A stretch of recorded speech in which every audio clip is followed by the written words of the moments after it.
أعوذ بالله من الشيطان الرجيم. بسم الله الرحمن الرحيم. قالوا اتخذ الله ولدا سبحانه هو الغني له ما في السماوات وما في الأرض إن عندكم من سلطان بهذا أتقولون على الله ما لا تعلمون.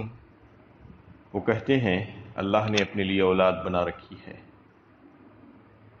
باقی ہے اس کے لیے، وہ بے نیاز ہے، آسمانوں اور زمین میں جو کچھ ہے سب اسی کی ملک ہے، تمہارے پاس اس کی کیا دلیل ہے؟ کیا تم اللہ کے بارے میں ایسی بات کہتے ہو جس سے تم خود لا علم ہو؟ یہ سورہ یونس کی 68 نمبر کی آیت ہے، 68 نمبر. اس سے پہلے سے بھی منکرین اور مشرکین کے بارے میں بات چل رہی تھی. یہاں پر بھی جو قومیں اللہ تعالیٰ کے لیے اولاد منسوب کرتی ہیں اس کے بارے میں اس کی تردید کرتے ہوئے بات چل رہی ہے. ولدا کا لفظ آیا ہے یہاں پر. ولدن عربی زبان میں واحد اور جمع، مذکر اور مؤنث دونوں کے لیے استعمال ہوتا ہے، سب کے لیے ولد ہی استعمال ہوتا ہے. جیسا کہ یہود حضرت عزیر علیہ السلام کو اللہ کا بیٹا کہتے تھے، عیسیٰ علیہ السلام کو اللہ کا بیٹا تصور کرتے تھے. مشرکین عرب فرشتوں کو اللہ کی بیٹیاں سمجھتے تھے. ان تمام اقوال اور ان کے عقائد کی بھرپور تردید کرتا ہے قرآن. اس آیت میں 5 باتیں اس سلسلے میں کہی گئی ہیں کہ قالوا اتخذ اللہ ولدا سبحانہ. سب سے پہلے کہ وہ پاک ہے، بے عیب ہے، اللہ کی ذات تمام نقوص اور عیوب سے پاک ہے.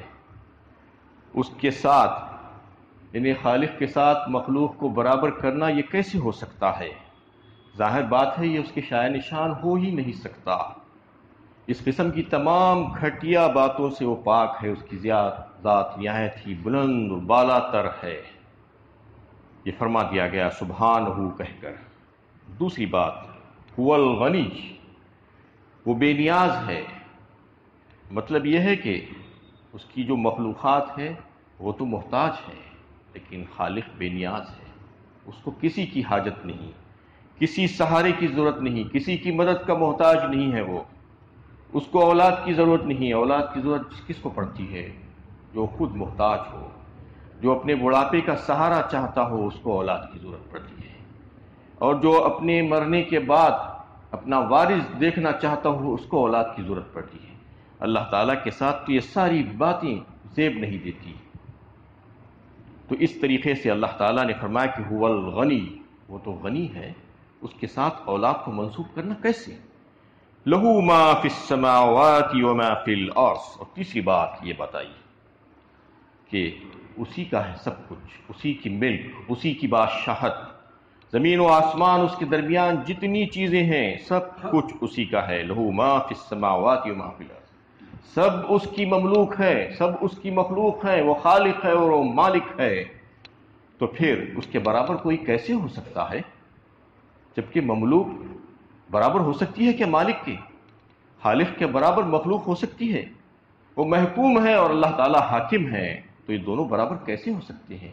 یہ کیسی بیوقوفی کی باتیں کر رہے ہیں لوگ. یہ کہا جا رہا ہے کہ دیکھو اللہ تعالیٰ تو زمین و آسمان اور اس کے درمیان جتنی چیزیں ہیں سب کا مالک وہی ہے. ان عندکم من سلطان بہذا. چوتھی بات یہ کہی گئی کہ تمہارے پاس اس کی کیا دلیل ہے؟ کوئی دلیل نہیں.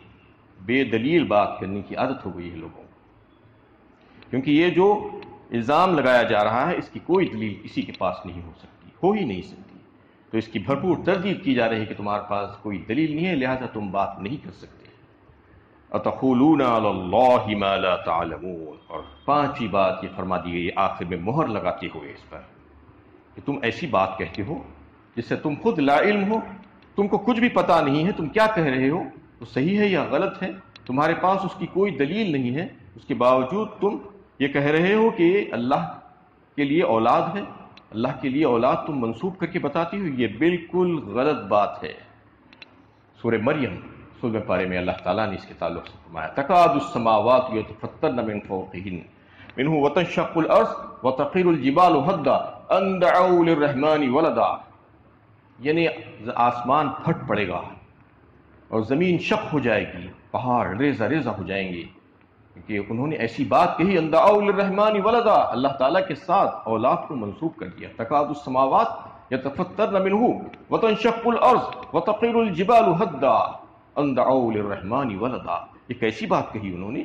اس سے تو اتنی بڑی جو ہے بات، اتنا بڑا الزام اللہ تعالیٰ کے اوپر لگا دیا کہ اس سے تو آسمان پھٹ پڑے، زمین شق ہو جائے، پہاڑ ریزہ ریزہ ہو جائے۔ قل ان الذين يفترون على الله الكذب لا يفلحون، کہو جو لوگ اللہ کے بارے میں جھوٹ بول کر افترا پروازی کرتے ہیں وہ ہرگز فلاح نہیں پائیں گے۔ خدا کے بارے میں، اللہ تعالیٰ کے بارے میں بہت ہی محتاط ہونا چاہیے، محتاط رویہ اختیار کرنا چاہیے۔ خلاف حقیقت بات اس طرح منسوب کرنے سے کامیابی کی راہیں بند ہو جائیں گی اور وہ قوم فلاح یاب نہیں ہو سکتی، ہو فرد واحد ہو یا کوئی جماعت ہو۔ اس لیے بڑی احتیاط کی ضرورت ہے کہ جھوٹ باندھنا کتنا بڑا گناہ ہے، اس سے ساری کامیابی ختم ہو جاتی۔ کامیابی کسے کہتے ہیں اصل میں؟ کامیابی، لوگ دنیا کی کامیابیوں کو کامیابیاں سمجھتے ہیں، دنیا کی ترقیوں اور یہ مادی ترقیوں کو کامیابیاں سمجھتے ہیں۔ کامیابی اصل میں یہ نہیں ہے اللہ کی نظر میں اور اللہ کے رسول کی نظر میں۔ سورہ آل عمران میں جیسا کہ فرمایا گیا فَمَنْ زُحْزِحَ عَنِ النَّارِ وَأُدْخِلَ الْجَنَّةَ فَقَدْ فَازَ وَمَا الْحَيَاةُ الدُّنْيَا إِلَّا مَتَاعُ الْغُرُورِ، یعنی جو اللہ کے غضب سے بچ گیا، اپنے آپ کو بچا لیا اور آگ سے دور کر دیا گیا، اللہ کو ناراض نہیں کیا، اللہ کو راضی کر لیا اس دنیا کی زندگی میں، اور جس کو جنت میں داخل کر دیا جائے وہی کامیاب ہوا۔ اس کے علاوہ دنیا کی ساری چیزیں دھوکے کا سودا ہے، یہ بتایا گیا سورہ آل عمران میں، اس کا نقشہ کھینچ کر بتایا گیا کہ دنیا کی کامیابیاں تمہارے سامنے آتی ہیں، تم اس کو بہت کچھ سمجھتے ہو، یہاں کی کامیابیاں کوئی حیثیت نہیں رکھتی اللہ کے سامنے۔ اللہ تعالیٰ کے علم میں تو یہ بات ہے کہ اللہ تعالیٰ یہ چاہتے ہیں کہ بندے اللہ کو راضی کر کے آئیں، تو جو راضی کر کے گیا اور جو آگ سے دور کر دیا گیا اور جو جنت میں داخل کر دیا وہی کامیاب، اس کے علاوہ سب کے سب ناکام۔ متاع فی الدنیا ثم الینا مرجعوہم ثم نذیقہم العذاب الشدید بما كانوا یکفرون، ان کے لیے تو بس دنیا میں فائدے کا سامان ہے، پھر ان کو ہماری طرف لوٹنا ہے، اس وقت ہم انہیں ان کے کفر کی پاداش میں سخت عذاب کا مزہ چکائیں گے۔ یہاں پر پھر سے کہا گیا کہ جیسا کہ کامیابیاں دنیا کی کامیابیوں کو لوگ سمجھتے ہیں، مغالطے میں پڑ جاتے ہیں، شک و شبے میں پڑ جاتے ہیں لوگوں کی ترقیوں کو دیکھ کر، بتایا جا رہا ہے کہ یہ دنیا کی جو چیزیں ہیں وہ عارضی ہے، یہاں کی خوشحالی ہو، یہاں کی اور کوئی چیز ہو، یہ ہمیشگی اس کو نہیں ہے۔ ما عندکم ینفاد وما عند اللہ باق، سورہ نحل میں فرمایا 14ویں پارے میں، اللہ کے پاس جو ہے وہ باقی رہنے والا ہے، یہاں جو ہے سب کچھ ختم ہو جانے والا ہے، یہاں کی کوئی چیز جو ہے رہنے والی نہیں ہے۔ تو بہت قلیل فرمایا اس کو، بہت ہی کم فرمایا دیگر مقامات پر۔ مطلب یہ ہے کہ ساری دنیا بھی اگر آپ کو مل جائے تو وہ قلیل ہی ہوگی، تھوڑی ہی ہوگی آخرت کے مقابلے میں، کیونکہ آخرت کی جو نعمتیں ہیں جس میں ہمیشگی ہے اور جس کی وجہ سے جو ہے وہ بہترین ہے، اللہ تعالیٰ کے پاس جو ہم کو ملنے والا ہے وہ ہمیشہ رہنے والا ہے۔ تو یہاں کے تعلق سے فرمایا جا رہا ہے کہ یہاں کی چیزیں بہت تھوڑی ہیں، ختم ہو جانے والی ہیں، اس کے بعد تم کو ہمارے پاس کیوں آنا ہے؟ ثم الینا مرجعوہم، کہاں جاؤ گے ہم کو چھوڑ کر؟ ثم نذیقہم العذاب الشدید بما كانوا یکفرون، اس کے بعد ہم تمہیں مزہ چکائیں گے، تم جو کچھ اپنی کرتوت کرتے رہے ہو دنیا میں اس کے بارے میں ہم تم سے سوال کریں گے اور تم کو عذاب شدید سے دوچار کر دیا جائے گا تمہارے کفر کی بنا پر، تمہارے انکار کی بنا پر۔ تو اس میں اس بات کو واضح کر دیا گیا کہ دنیا کی جو مادی خوشحالیاں اور ترقیاں، جو عارضی خوشحالیاں جو انسانوں کو حاصل ہوتی ہے، وہ کافر اور مشرک اور اللہ کے باغی اور غدار زبردست پھلتے پھولتے نظر آتے ہیں، تو لوگ مغالطے کا شکار ہو جاتے ہیں اور یہ سمجھتے ہیں کہ یہ تو بڑے کامیاب ہو گئے۔ یہ ہرگز کامیاب نہیں ہے، بتایا گیا ہے ہرگز کامیاب نہیں ہو سکتی ہے لوگ، کیونکہ اس کے بارے میں ہرگز یہ خیال نہ کریں کہ اللہ تعالیٰ ان سے راضی اور خوش ہے اس لیے ان کو نواز رہا ہے، نہیں، یہ اللہ تعالیٰ کی حکمتوں میں سے ایک حکمت ہے کہ اللہ تعالیٰ اس دنیا میں اللہ تعالیٰ کی صفت رحمانیت کا ظہور چل رہا ہے، سب کو دیا جا رہا ہے، کسی کو روکا نہیں جا رہا ہے، چاہے وہ فرما بردار ہو نافرمان ہو۔ بسا اوقات تو نافرمانوں کو بہت زیادہ مل جاتا ہے، اور ایک اس میں اصول یہ ہے کہ دنیا میں اسباب کو اختیار کرتے ہوئے جو قومیں محنت اور مشقت کرتی ہیں ان کو یہاں سے پھل مل جاتا ہے، یہاں سے کچھ مل جاتا ہے، محنت اور مشقت اسباب کو اختیار کرتے ہوئے۔ اور ایک چیز یہ بھی ہو سکتی ہے کہ اللہ تعالیٰ کا قانون محلت جو ہے وہ لوگوں کے لیے فائدہ دے دیتا ہے کچھ عرصے کے لیے، ڈھیل جو چلتی ہے، استدراج جسے کہا جاتا ہے، تمام تر نافرمانیوں کے باوجود بھی اگر کوئی کسی کے تعلق سے آپ یہ دیکھیں کہ اس کو سب کچھ مل رہا ہے، بڑی ریل پیل چل رہی ہے، تو سمجھ لیجئے کہ یہ بڑا خطرناک معاملہ چل رہا ہے، اور اس کے ساتھ ڈھیل چل رہی ہے، استدراج ہے، کب پکڑ آنے والی ہے نہیں معلوم۔ تو اس کے تعلق سے یہ واضح فرما دیا گیا کہ یہ ڈھیل بھی ہو سکتی ہے، اور یہ جو ہے وہ اسباب کو اختیار کرتے ہوئے جو لوگ صحیح سمت میں کام کرنے کے عادی ہیں، محنت اور مشقت کرتے ہیں، اس سلسلے میں جد و جہد کرتے ہیں، تو پھر ان کو اس کا فائدہ دنیا میں مل جاتا ہے۔ تو اس طریقے سے کوئی ان کو دیکھ کر، ان کو ترقی کرتا ہوا دیکھ کر یہ نہ سمجھے کہ وہ کامیاب ہو گئے ہیں اور اللہ کے پاس بھی کامیاب ہو جائیں گے، نہیں، وہ الگ چیز ہے، یہ الگ چیز ہے۔ اللہ کو راضی کرنا الگ بات ہے، دنیا کما لینا الگ چیز ہے۔ متاع فی الدنیا ثم الینا مرجعہم، یہ دنیا کی قلیل جو ہے فائدے ہیں، یہاں کی متاع ہے جو استعمال کے لیے دیے گئے ہیں، اس کے بعد تم کو ہمارے پاس ہی تو آنا ہے، اس کو چھوڑ کر تم کہاں جاؤ گے؟ تمہارا مرجع ہمارے ہی پاس ہے، اس وقت تم کو پتہ چلے گا کہ تم نے دنیا میں کیا کام کیے تھے، کیا کھویا اور کیا پایا تھا۔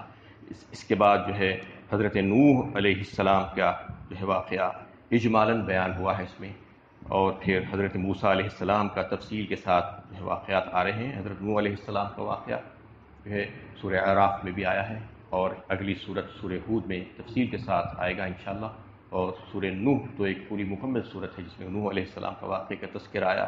یہاں پر صرف ان کے جو ہے واقعے کے ان پہلوؤں پر نظر ڈالی گئی ہے جو دعوت حق سے تعلق رکھتے تھے، اور ان کی جرأت مندانہ جو عمل تھا، جو کام تھا، جو دعوت و تبلیغ کے سلسلے میں وہ کیا کرتے تھے، اس کو پیش کیا گیا۔ یہ اس وجہ سے کہ اللہ کے نبی صلی اللہ علیہ وسلم کی تسلی اس میں ہے کہ لوگ آپ کو تکلیفیں پہنچا رہے ہیں تو آپ فکر مت کریں، یہ شروع سے ہوتا آیا ہے، دیگر انبیاء کرام کے ساتھ بھی ایسا ہی معاملہ ہوتا ہے۔ انشاءاللہ اس پر کل گفتگو ہوگی۔ اللہ تعالیٰ سے دعا ہے کہ اللہ تعالیٰ ہمیں صحیح علم و عمل کی توفیق عطا فرمائے۔